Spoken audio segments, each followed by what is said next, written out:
warahmatullahi wabarakatuh. Senang sekali saya Arif dari Forum News Network bisa kembali menjumpai Anda semua, dan saya kira sebagian besar dari Anda ini menyimak perkembangan berita terbaru berkaitan dengan Hari Pers, kemudian ada permintaan dari Presiden Jokowi untuk dikritik, dan kemudian ditegaskan lagi oleh Mensekap, dinyatakan bahwa diminta untuk mengkritik secara pedas. Nah, tetapi persoalannya orang sekarang banyak ketakutan. Orang sepemberani Pak Kwik Kian Gi, sekali lagi saya ulang ini karena memang beliau ini pemberani aja ketakutan. Saya akan mengajak Anda ngobrol dengan Ketua Komisi Pengaduan dan Penegakan Etika Pers, Dewan Pers, Bung Arif Zulkifli. Assalamualaikum, Mas Arif. Waalaikumsalam, Mas. Sehat. Iya, ini panggilnya biasanya kita panggilnya Mas Azul saja nih, singkat.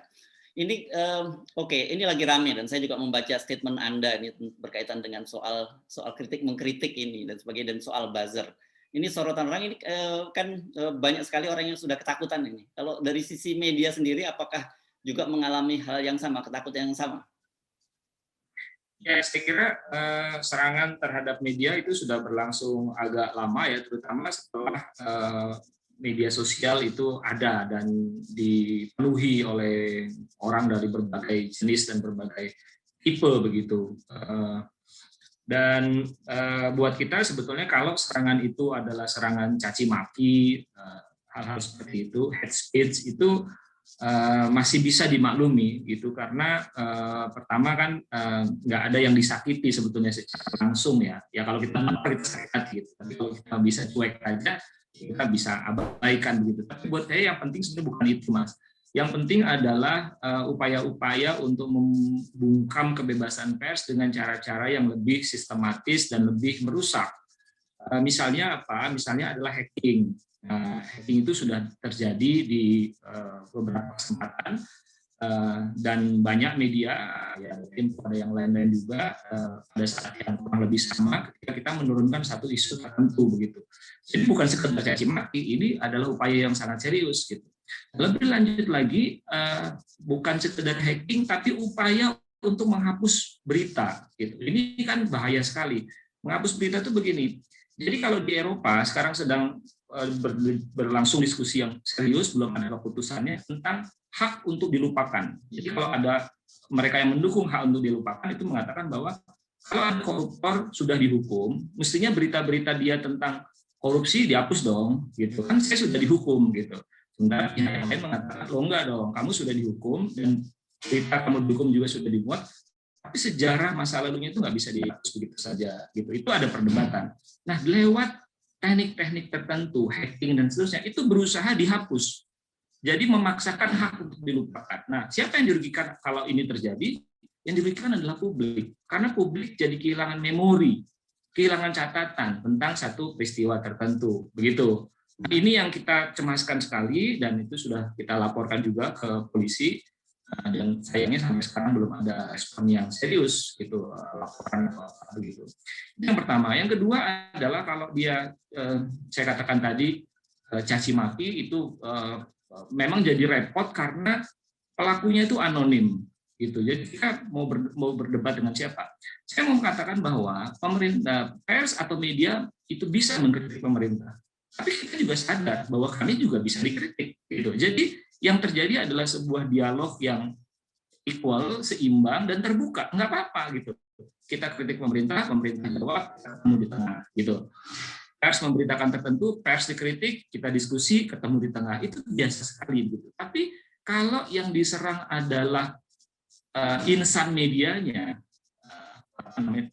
wartawannya, didoxing, di ad hominem, dan dicari-cari kesalahan yang tidak ada kaitannya, maka ini dampaknya adalah pada kecemasan atau ketakutan dari wartawan untuk kembali menulis, gitu, kembali mengkritik. Karena seperti dikatakan Presiden, mereka membutuhkan kritik. Jadi message saya adalah kalau pemerintah membutuhkan kritik, maka berilah ruang yang lega, yang lapang, yang cukup supaya kritik itu bisa berlangsung dengan baik. Gitu. Caranya apa? Caranya adalah kalau ada orang-orang atau hal-hal siapapun yang berusaha mengganggu diskusi itu, jadi tindak. Nah, sepanjang dia melanggar hukum tentu saja. Nah, kan Anda tadi menyebut anonim dan sulit, selama ini banyak tudingan itu mereka itu digerakkan dan dilindungi oleh pemerintah. Tapi Anda sendiri menyebut agak sulit untuk menyebutkan karena nggak ada bukti. Tapi dari apa konten-konten yang mereka serang, di cara mereka menyerang kan memang ada indikator semacam itu. Jadi menurut Anda harusnya apa yang dilakukan oleh pemerintah untuk itu? Iya, jadi kalau kita bicara bukti hukum, tidak ada bukti hukum kecuali polisi menemukan. Dan karenanya kita tidak bisa secara tegas mengatakan bahwa pemerintah di belakang buzzer ini semua. Yang bisa kita katakan adalah pemerintah diuntungkan atas konten-konten yang disebarkan oleh para buzzer. Jadi ketika media mengkritik lalu disapu oleh buzzer, maka kita mengatakan loh kok sama ya, kok sama narasinya gitu, buzzer dengan kontennya media begitu. Nah kalau pemerintah mau mengeliminir kesan bahwa mereka terlibat di dalam ini semua, maka pemerintah harus masuk ke dalam diskusi. Gitu. Jangan menghindar. Jadi ada diskusi apa, masuk, jelaskan begitu. Dan itu bisa mengeliminir peran dari para buzzer ini. Dan kedua yang saya katakan tadi, kalau para buzzer sudah melakukan tindakan yang melanggar hukum, maka lakukanlah penegakan hukum. Gitu. Kalau itu dilakukan, menurut saya aman. Nah, yang lain Mas, yang saya mau katakan adalah ketika kita mengasosiasikan buzzer dengan pemerintah, maka ada satu asumsi di belakang kepala kita bahwa pemerintah itu sebagai sebuah kekuatan yang solid, utuh, pejal begitu, sehingga mereka lah yang mengorkestrasi ini semua. Saya kok menduga ya, ini dugaan saya, mungkin tidak seperti itu juga. Karena di era manapun, di pemerintahan manapun, itu yang disebut dengan pemerintah itu adalah sebuah unit yang bisa gerowong juga. Gitu. Di dalamnya ada faksi-faksi, di dalamnya ada power struggling dan power game. Gitu. Nah, boleh jadi, sekali lagi ini dugaan saya, boleh jadi para buzzer itu bekerja dalam unit-unit yang lebih kecil yang menjadi bagian dari bingkai yang namanya power struggling itu. Gitu. Kalau mau dibikin studi, saya kira bisa menarik sekali. Misalnya dalam isu tertentu, bagaimana buzzer bekerja dengan narasi seperti apa. Ya. Saya juga pasti ada kaitan dengan itu semua. Misalnya pemilihan pejabat di institusi tertentu, misalnya itu para buzzer bermain di situ. Gitu. Oke, Kak, ini menarik. Anda jadi bukan ada kemungkinan ada faksi lah yang bermain di pemerintahannya ya Pak Jokowi ya. Dan tapi ini kan dalam bagaimanapun merugikan kalau memang betul itu asumsinya kita anggap begitu ya, merugikan Pak Jokowi. Dan kemudian yang terjadi kita sudah melihat Pak Jokowi ngomong soal silahkan dikritik, Pramono ngomong soal kritik yang pedas, diplesetkan jadi keripik pedas, gitu dan kemudian seorang udah bilang nggak percaya, itu kan merugikan Pak Jokowi harusnya kan? Exactly. Ya makanya pemerintah harusnya mengambil satu langkah ya, Ya mungkin nggak usah sampai terlalu detail ke soal buzzer yang mencaci maki gitu. Yang jelas-jelas di depan mata aja pelanggaran hukum itu clear sekali gitu. Dan mudah di tracing begitu ya, mudah sekali dilacak siapa yang masuk ke dalam situsnya Tempo misalnya, kalau saya boleh kasih contoh, pada jam sekian itu semua datanya sudah kita kasih semua, tapi sampai sekarang kita belum dapat kabar baiknya gitu, apa hasil dari ini semua. Nah, ini kan menimbulkan wasangka ya, sekali lagi menimbulkan wasangka bahwa ada kaitan gitu, bisa ada kaitan, bisa juga enggak gitu kan. Nah, ini mesti saya sebagai bagian dari komunikasi publik itu yang dilakukan gitu Mas. Mas Arief kan ini soal kalau tadi Anda ngomong soal hacking itu kan memang terjadi Tempo ya, tempat media Anda bekerja ya. Dan bersamaan Tempo pada waktu itu ada Tirto ID ya. Nah, apakah kasus-kasus semacam ini juga banyak terjadi di beberapa daerah lain? Apakah ada yang mengadukan juga ke Dewan Pers?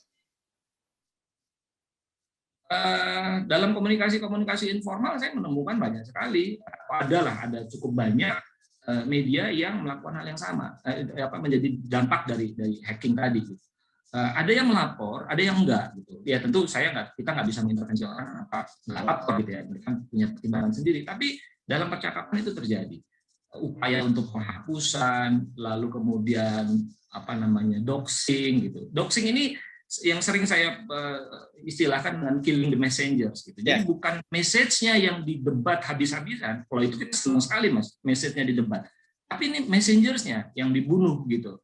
Dengan cara apa? Dengan cara doxing. Dicari data-data yang masa lalunya, data digital yang bisa dipakai untuk memukul. Doxing tidak pernah berdiri sendiri. Doxing biasanya gabung dengan ad hominem. Jadi ada fakta tertentu diangkat, kualitasnya sebetulnya, tapi karena diamplifikasi oleh cyber truth yang begitu besar, jadi orang percaya, oh karena si wartawan ini pernah nggak naik kelas, maka ngeritiknya kayak begitu, gitu kan? Ya kan? Nah, gitu loh. Jadi bukan substansinya gitu. Dan itu terjadi berulang-ulang sebetulnya. Kalau kita sih udah bisa memanage ini ya, udah bisa memanage situasi gitu. Ya juga. Tapi media-media yang barangkali di daerah, teman-teman yang mungkin masih kecil, tapi punya semangat yang besar, itu akan kecut gitu. Nah, barangkali ini yang memang ingin dituju gitu, bahwa kamu nggak usah terlalu galak gitu. Ya, ini kalau dalam bahasa Pak Kwik kemarin diodal adil gitu ya. Doxing itu soal pribadinya diodal adil. Ini kosakata buat orang yang ngerti bahasa Jawa ini pas banget itu rasa bahasanya. Oke, Mas Arief. Jadi dalam situasi semacam ini, karena kemarin baru saja kita juga menyelenggarakan Hari Pers Nasional dan sebagainya, tetapi kan kalau kita ngomong soal pers sekarang ini kelihatannya mesti satu tarikan nafas dengan media sosial juga dong, karena realitasnya itu sudah niscaya begitu. Bagaimana kita mesti menyikapi ini? Karena media sosial kan relatif tidak bisa dikontrol sepenuhnya seperti media massa yang formal.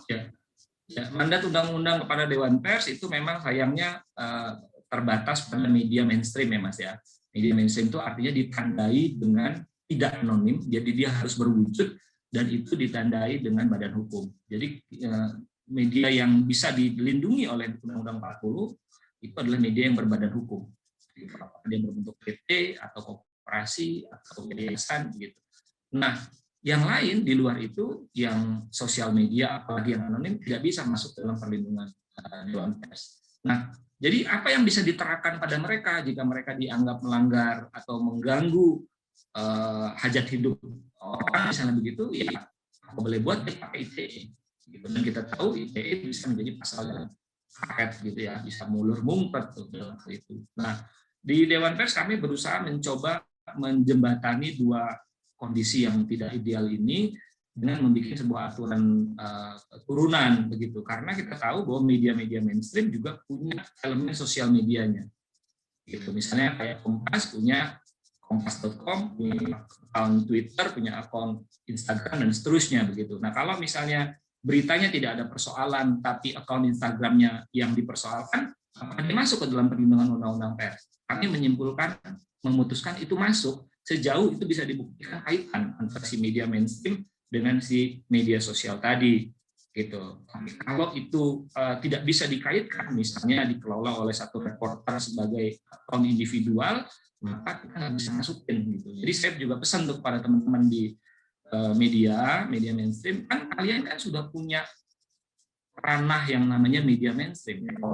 Koran, kalau .com ya di portal beritanya gitu. Jadi nggak usah terlalu gatel untuk main sosmed, sesuatu yang bisa membuat kalian dipersoalkan. Dan kami nggak bisa bantu gitu di Dewan Pers karena berada di luar ranahnya Undang-Undang 40 gitu Mas. Oke. Tetapi kan memang kalau kita lihat soal shifting ini kan, soal ini kan kelihatan sudah necessary, Mas Arief. Apakah soal-soal yang begini ini tidak menjadi bahan pemikiran dari teman-teman di Dewan Pers? Kira ya, tahun ini kami merencanakan satu diskusi yang agak panjang untuk membicarakan hal ini. Sekali lagi harus diingat bahwa kami tidak bisa bergerak di luar undang-undang. Jadi Undang-Undang 40 yang dibikin tahun 99, setahun setelah reformasi, itu mengamanatkan seperti yang saya katakan tadi, media yang berbadan hukum dan ada unsur media massanya dan seterusnya. Jadi dengan kata lain media mainstream gitu. Perkembangan media sosial ini kan baru belakangan setelah 99 gitu.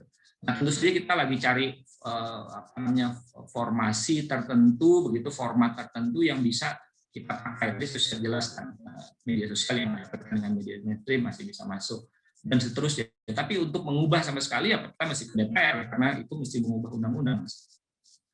Oke, tapi balik ke topik kita semula kan berkaitan dengan banyaknya aksi hacking, bullying, doxing dan sebagainya. Bagaimana pemantauan Anda dampaknya terhadap teman-teman media? Apakah ini berpengaruh sehingga kemudian membuat ciut nyali pers sebagai salah satu fungsi kontrol terhadap pemerintah? Iya, saya kira to some extent ya, diakui atau tidak, besar atau kecil, pengaruhnya pasti ada. Pengaruhnya pasti ada gitu ya. Seorang wartawan yang didoxing itu pasti akan mungkin merasa bahwa dia menghadapi satu resiko yang tidak dia bayangkan sebelumnya begitu. Apalagi doxingnya sampai begitu jauh, hominem yang saya katakan tadi dan seterusnya begitu.